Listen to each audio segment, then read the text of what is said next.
जय श्री राधे। पूज्य श्री सद्गुरुदेव भगवान के चरणों में प्रणाम। पूज्य रुक्मणी बाई जी का जीवन चरित्र। यमुना जी के किनारे पूज्य रुक्मणी बाई जी कमल जी से कहती हैं, कमल जी, यह अद्भुत स्थली है। यहाँ के पक्षी आकर मुझसे बात करते हैं। उनकी जल के लिए अपने ही ढंग की होती है।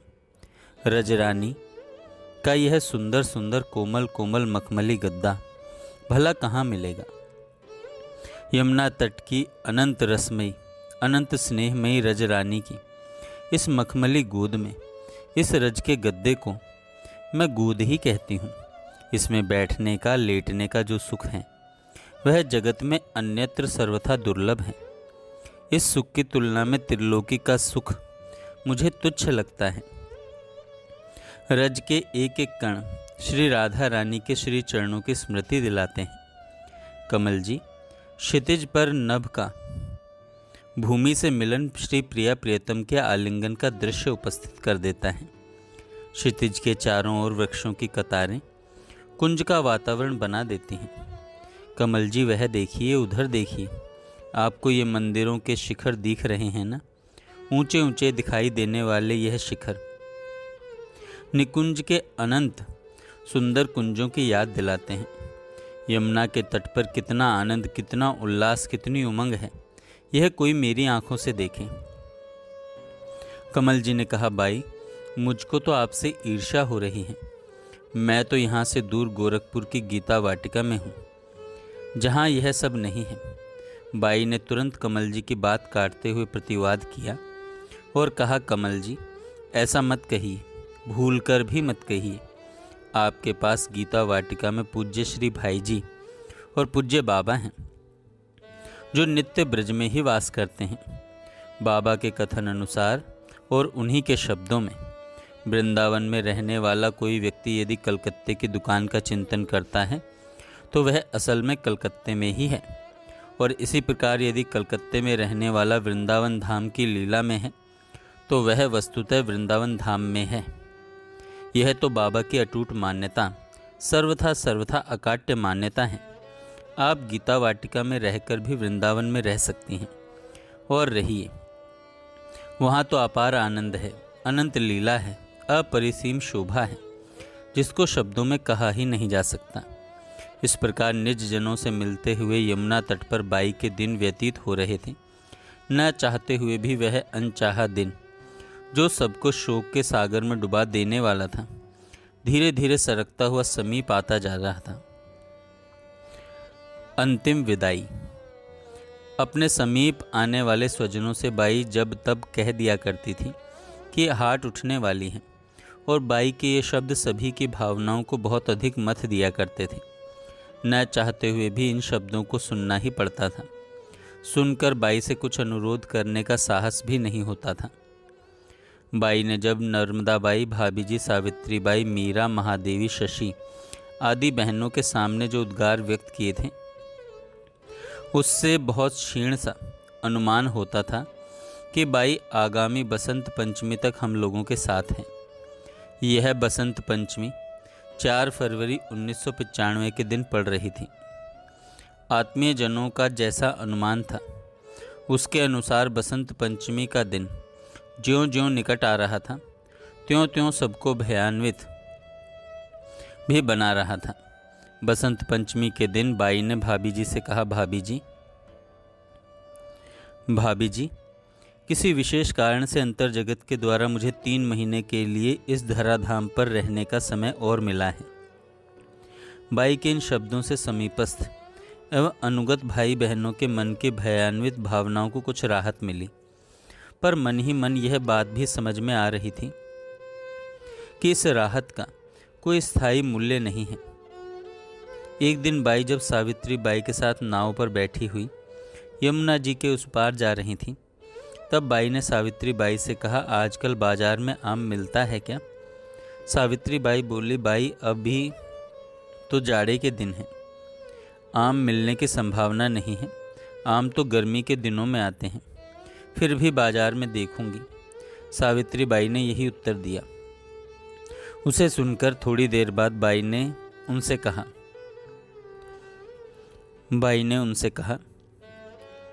तुम ठीक कहती हो।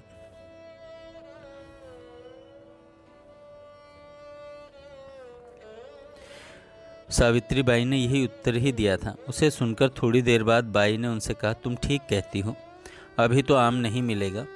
अच्छा बतलाओ, जब आम का मौसम आएगा तब तुम अपनी इस बाई को 251 आम दे सकोगी क्या?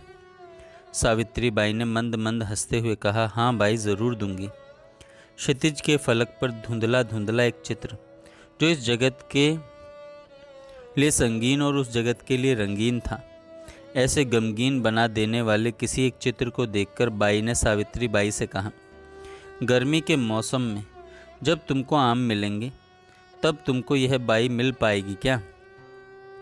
तुम तो बस इतना ही काम कर देना कि मेरी कही हुई बात को पूरा करने के लिए 251 आम बाजार से लाकर मेरे बदले मेरी बहन यमुना जी की निर्मल लहरों को दे देना। ये लहरें ही तो उनके कर पल्लव हैं। यदि किसी कारण से 251 आम तुम यमुना जी के निर्मल प्रवाह को समर्पित न कर सको तो 51 आम तो उन्हें समर्पित कर ही देना और शेष 200 आम ब्रजवासी भाई बहनों के बीच बांट देना। सावित्री बाई की बात को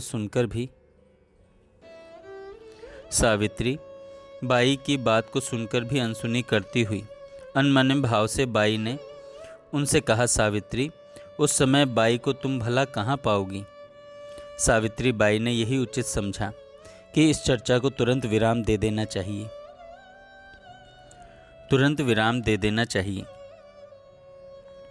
अतः उन्होंने श्री कृष्ण कुंज की कोई अन्य बात उठा करके विषयांतर कर दिया और दोनों परस्पर आलाप करते हुए यमुना जी के उस पार पहुंच गईं।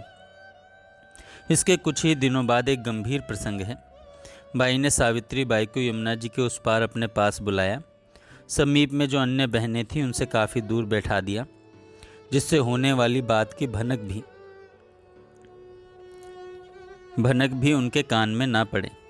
जब वे बहनें दूर चली गईं तो सावित्री बाई को अपने समीप बैठाकर बाई उनसे कहने लगी, सावित्री, तुम यह जानती हो कि बाबा की ओर से हाथ उठने का संकेत मिल चुका है। केवल 3 महीने की अवधि और प्रदान की गई है। तुमको मुझसे आवश्यक बात पूछनी हो तो पूछ लो। सावित्री बाई ने कहा, बाई, आपने सदैव अपनी ओर से ही हम लोगों को सब बात बतलाई है। आज भी मेरे लिए जो उचित हो वह आप बता दीजिए। बाई ने गंभीर स्वर में कहा, सावित्री, आज मैं तुमसे एक गंभीर बात कह रही हूँ। तुम जानती हो मैंने कभी किसी पुरुष का स्पर्श नहीं किया। प्रायः होता यह है कि प्राण पखेरु उड़ जाने के बाद शव की अंतिम क्रिया पुरुषों द्वारा होती है। यह मुझे सर्वथा अभिष्ट नहीं है कि मेरे निष्प्राण कलेवर का और उसको वहन करने वाली अर्थी का कोई भी पुरुष स्पर्श करे। यहाँ तक कि दाह क्रिया के कार्य में आदि से अंत तक पुरुष की गंध भी मेरे पास ना आए। यदि तुम मेरे कठोर व्रत और पवित्र भावों के निर्वाह का वचन दो तब तो मेरा प्राण रहित कलेवर तुम लोगों को मिल जाएगा, अन्यथा शरीर को अंतर्हित कर दूंगी। एक बात और विशेष रूप से कह रही हूँ कि चिता में अग्नि भी तुम ही देना। बाई जब सावित्री बाई से अपने मन की एकांतिक भावों की अभिव्यक्ति कर रही थी, उस समय तट का नितांत निर्जन और नीरव वातावरण किन्हीं परम दिव्य लहरियों से परिव्याप्त हो उठा। यदि इधर बाई के श्रीमुख से उस परम लोकोत्तर सामर्थ्य की एक झलक मात्र प्रस्तुत कर देने वाले शब्द ओजपूर्ण वाणी में व्यक्त हो रहे थे, तो उसी समय उधर सावित्री बाई के मन में उस परम लोकोत्तर सामर्थ्य के संबंध में संदेह की एक अत्यंत क्षीण सी लहर उठी। सावित्री बाई ने सुन रखा था और जानती भी थी कि द्वारिकापुरी में मीरा बाई ने और जगन्नाथ जी में श्री चैतन्य महाप्रभु ने अपना पावन कलेवर सांसारिक लोगों के हाथ में पड़ने ही नहीं दिया। क्या ऐसी क्षमता मेरी बाई में भी है? मन में उठने वाली संदेह की यह अत्यंत क्षीण सी लहर सावित्री बाई के दोनों नेत्रों में से झांककर बाई को देख रही थी। बाई ने सावित्री बाई के दोनों नेत्रों में उभरे उस हल्के से संदेह को तत्क्षण पढ़ लिया। उस संदेह को पढ़ लेते ही एक ऐसे अचिंत्य दिव्य आवेश का आविर्भाव बाई के कलेवर में हो गया, जिसकी कल्पना नित्य साथ रहने वाली सावित्री बाई कर ही नहीं सकती थी। बाई का मुखमंडल लोकोत्तर तेजस्विता की दीप्ति से अत्यधिक दैदीप्यमान हो उठा। तत्क्षण बाई के भाल की भुवों में किंचित वक्रता के कारण हल्की सी सिहरन फैल गई। भाल पर कुछ सिकुड़न भी आ गई। नेत्र विस्फारित हो उठे। दृष्टि सावित्री बाई पर पड़ गई। जीवन भर की संपूर्ण सत्यनिष्ठा, संपूर्ण ध्येयवादिता, संपूर्ण नियम आचरण, संपूर्ण आत्म आहुति, संपूर्ण तपस्विता का प्रखर तेज आंखों में चमक उठा और वह अदम्य चमक मानो सावित्री बाई के मन में उद्भूत संदेह को चुनौती देने के लिए उद्यत हो रही है। अनुभूत तेजस्विता से जाज्वल्य शब्दों में चुनौती देते हुए बाई ने सावित्री बाई से कहा, सावित्री, तुम सोच रही हो कि क्या बाई ऐसा कर सकती है? तुम मेरे शब्दों पर संदेह कर रही हो। तुम कहो तो इस शरीर को इसी क्षण अंतर्हित कर दूं। एक बार आजमा कर ही देख लो। बाई, क्या इस शरीर को अंतर्हित कर दूं? बोलो, क्या इस शरीर को अंतर्हित कर दूं सावित्री? यमुना मेरी बहन है और उस बहन के सामने मैंने जो कहा है उसका एक एक वाक्य क्या एक एक शब्द का एक एक अक्षर त्रिकाल बाधित सत्य से भरा हुआ है। सावित्री बाई ने अच्छी तरह समझ लिया कि बाई ने मेरे मन में छिपे हुए संदेह को समझ लिया। सावित्री बाई कांप उठी। बाई के शरीर के अंतर्हित हो जाने की कल्पना भी उनके लिए असहनीय थी। सावित्री बाई ने तुरंत हाथ जोड़ लिए और सजल नेत्रों से दीन वाणी में बाई से प्रार्थना करने लगी, नहीं बाई, आपके वचनों पर मुझे पूर्ण विश्वास है। इतना कहकर सावित्री बाई कुछ क्षणों के लिए मौन हो गई। बाई के मुखमंडल पर उभरी हुई तेजस्विता भी अपने प्रखर तेज को क्रमशः संकुचित करती जा रही थी। सावित्री बाई के मन में भी भावों का तूफान उठा हुआ था। बाई के ओजस्वी शब्दों को सुनकर सावित्री बाई के मन की जो दशा थी उसका कोई भी साधारण प्राणी अनुमान लगा ही नहीं सकता था। अब सावित्री बाई ने वचन तो दे दिया, परंतु सावित्री बाई का मन बड़ा अकुला रहा था। धीरे धीरे माघ मास बीत गया, फाल्गुन आ गया। रंग बिरंगी होली का स्वागत करने के लिए ब्रज के बाल वृद्ध नर नारी उत्सुक हो रहे थे। घर घर में राधा कृष्ण की होली के गीत गाए जा रहे थे। गोस्वामी बालक श्री बिहारी जी को रात्रि के समय होली का रसिया सुनाते थे।